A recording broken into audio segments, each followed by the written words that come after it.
రాము గౌరీ మాటలు పట్టించుకోకుండా ఎంతో నమ్మకంతో తన నాటుకోడిని నిప్పుల మీద కాల్చే పొయ్యిని సిద్ధం చేశాడు. మరుసటి రోజు రాము వంటబండి సిద్ధమైంది. అడవి నుంచి తెచ్చిన కట్టెలతో మంట రగిలించాడు.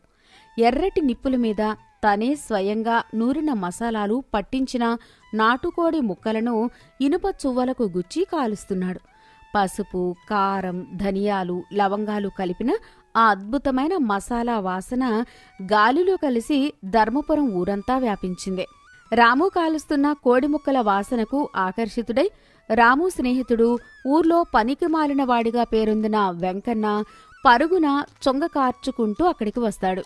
ఆహా రాము, నా ముక్కు రంధ్రాలు ఏనాడు ఇంతటి సువాసనను పీల్చలేదురా. అసలు దేవేంద్రుడి లోకంలో అమృతం దగ్గర కూడా ఇంతటి అద్భుతమైన వాసన ఉండదు. నా కడుపులో ఎలుకలు ఏనుగుల్లా పరిగెడుతున్నాయి. ఒక మొక్క ఇటు పడేరా నాయనా, నా ప్రాణం పోయేలా ఉంది. రాము నవ్వుతూ ఒక చిన్న ఎర్రటి కోడి ముక్కను అరిటాకులో పెట్టి ఇస్తూ, తిని చూసి చెప్పు వెంకన్న, నా మసాలా మాయ ఏంటో నీకే తెలుస్తుంది. వెంకన్న ఆ వేడివేడి ముక్కను నోట్లో పెట్టుకుని కళ్ళు మూసుకుని మంత్రముగ్ధుడై నెమ్మదిగా నములుతున్నాడు. ఓరి నాయను, నా నాలుక మీద స్వర్గం కదలాడుతోందిరా రాము. ఏముందిరా రుచి! ఆ మసాలా ఘాటుకు నా నరాలన్నీ లేచి కూర్చున్నాయి. ఈ రుచి ముందు మహారాజులు తినే విందు కూడా ఎందుకూ కొరగాదురా.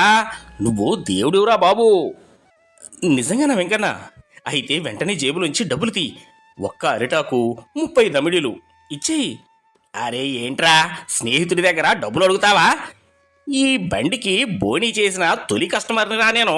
నా ఆశీర్వాదమే నీకు పెద్ద పెట్టుబడి. నువ్వు కోటీశ్వరుడివి అయిపోతావురా రాము.